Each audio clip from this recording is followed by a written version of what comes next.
Why is it that so many people in music and Hollywood fear this guy, Diddy, as if he's untouchable? I've been talking to a therapist trying to help me with the shit I be saying. I said crazy shit in my mouth for no reason. Oh wait, maybe I said that shit about Puffy because he got Tupac killed.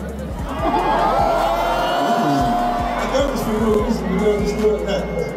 All the crazy shit that I see online, right?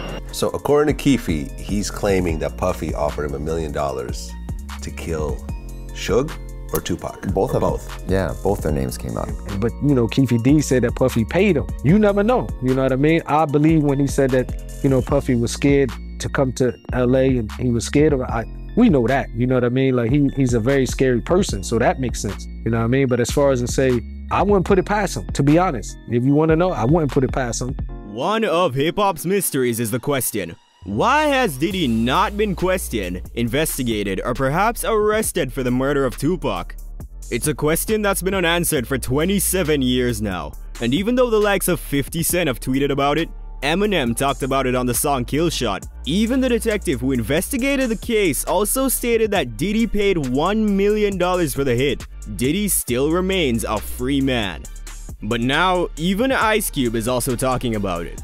When the former N.W.A. member was asked about who killed Pac in an interview, Ice Cube stated that it's a shame that Pac's murder hasn't been solved. Tupac was loved by millions of people around the world, and, you know, for his death to be, you know, somewhat unsolved, as well as Biggie's, it's just a shame. And Cube didn't even stop here. In another interview, he stated that Pac was assassinated. Who killed Tupac and Biggie? You know, I think both of these dudes were assassinated in some kind of way. You've got to understand, there aren't many people who would have more inside information on Pac's death than one of the rappers he actually looked up to. Tupac was such a huge fan of Ice Cube. You know, Pac, as from what we know, he looked up to Cube. You know, Cube was, and we know why he looked up to Cube. I think Pac really had a lot of respect for him. Yeah, Pac had a lot of love for Cube. I never heard him say anything negative about him. Ice Cube even revealed that Tupac even told him that he wanted to make music like N.W.A. did.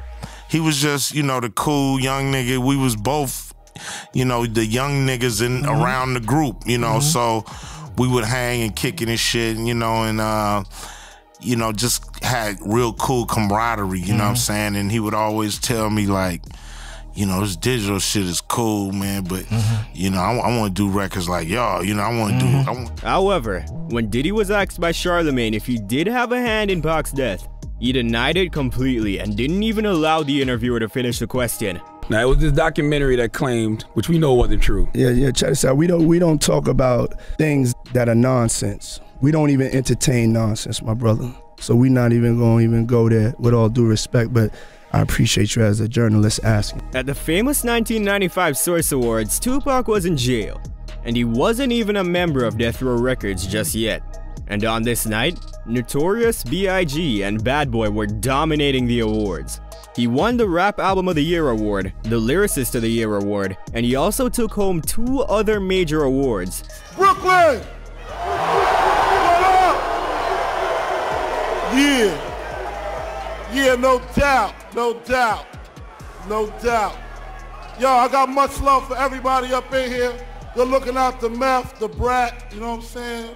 Warren G and everybody, you know what I'm saying? I'm representing for the borough though, you know what I'm saying? But while Bad Boy were carting home almost all the major awards, Death Row won just 3 awards on the night. Snoop Dogg won Artist of the Year, while Dr. Dre won Producer of the Year. Death Row also won the Soundtrack of the Year award. And Suge Knight later showed that he wasn't happy about this at all.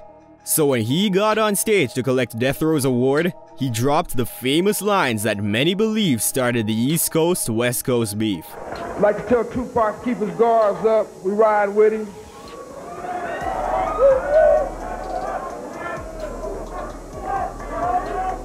And one other thing I'd like to say, any artist out there want to be an artist and want to stay a star, and don't want to have to worry about the executive producer trying to be all in the video, all on the record, dancing.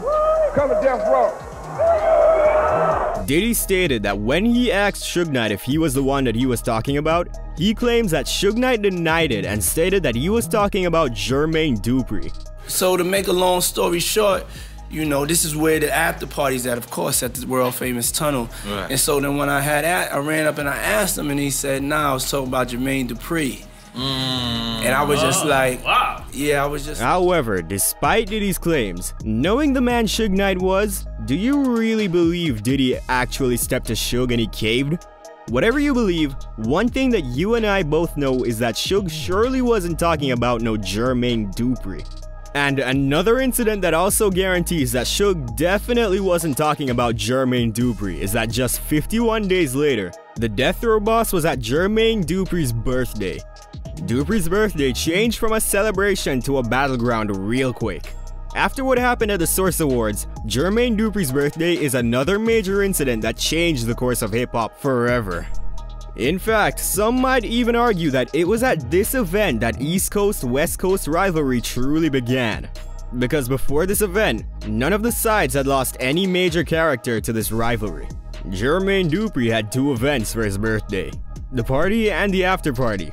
The after party happened at the Platinum City Club in Atlanta. You've got to understand that Jermaine Dupri was a big name in the hip-hop scene in the early 90s, so almost all the big names of hip-hop were present at the party. Suge was there with only one bodyguard, his closest friend, Jake Robles, aka Big Jake. Just like Suge, Big Jake was a member of the Bloods. Suge and Big Jake were so close that although Jake spent some time in prison, Suge hired him immediately as he became a free man and made him a member of Death Row's marketing and promotion team. On the other hand, Diddy came with a large entourage, so you know Bad Boy was in full effect. However, although it was supposed to be a night to have fun with Jermaine Dupri, make no mistakes, this birthday party was no celebration. Eyewitnesses claimed that the atmosphere was quite heated and charged up. There were several arguments between both Suge and Diddy. These arguments had started earlier in the night at the main party before spilling to the after party, where it eventually involved firearms. At around 4 AM, this party turned into chaos. One of the major eyewitnesses of this incident is an off-duty police officer, Chris Howard, who was working as security at this club. Howard stated that the arguments between Bad Boy and Death Row had become so bad that a fight eventually started. The police officer was able to stop the first fight. However, it didn't take too long before another argument began, specifically between Big Jake and Puffy's bodyguard, Anthony Wolf Jones. And this is what forced Chris Howard to tell Suge Knight, Diddy, and all members of their team to leave the party. Howard didn't want them all to leave at the same time, as this was obviously gonna cause more trouble. Instead, he ordered Diddy and all the other Bad Boy members to leave first. He then escorted Diddy and his boys out of the club. After making sure that all the Bad Boy members had left the scene, he went back into the club and looked for Suge and Big Jake, and he led them out of the club as well. Howard stated that he told Suge the coast was clear. Suge then stepped outside and got into his limo, and just as Big Jake was about to enter the same car, one of Diddy's crew members appeared with a gun. Howard stated that he chased the man with a gun around the corner, but he handed the .45 caliber pistol to another person. The man with the gun then shot Big Jake about 2 or 3 times. All the Bad Boy members were with Puffy at the club, then ran back to a car, and after the shooter entered the vehicle, the driver sped off. Several sources state that it was Anthony Wolf, Diddy's bodyguard, that pulled the trigger. Unfortunately, Big Jake passed away at an Atlantan hospital a few weeks after. His death had a huge impact on Suge Knight, and he stated that he held Diddy responsible for his close friend's death. The gun used in the shooting was also never found. While Diddy claimed that Officer Howard's account of the event was wrong and that he never saw Anthony Wolf on the night the shooting happened, Tupac joined Death Row less than a month after this incident happened. This shows you that the beef had started before even Tupac or Biggie were involved at all. However, you already know that this beef went to another level after these two icons got involved. Ice Cube believes that both Pac and Biggie were assassinated because of the beef between both their label bosses. Pac was allegedly killed by Orlando Anderson and Keef D's crew, who was supposedly hired by Diddy, while Biggie was allegedly killed by Poochie, who many believe was hired by Suge Knight. Unfortunately, these two legends were somewhat like pawns in a war that they never even started. And this was what Ice Cube was talking about. Who killed Tupac and Biggie? You know, I think both of these dudes were assassinated in some kind of way. Rest in peace, Biggie. And rest in peace, Tupac.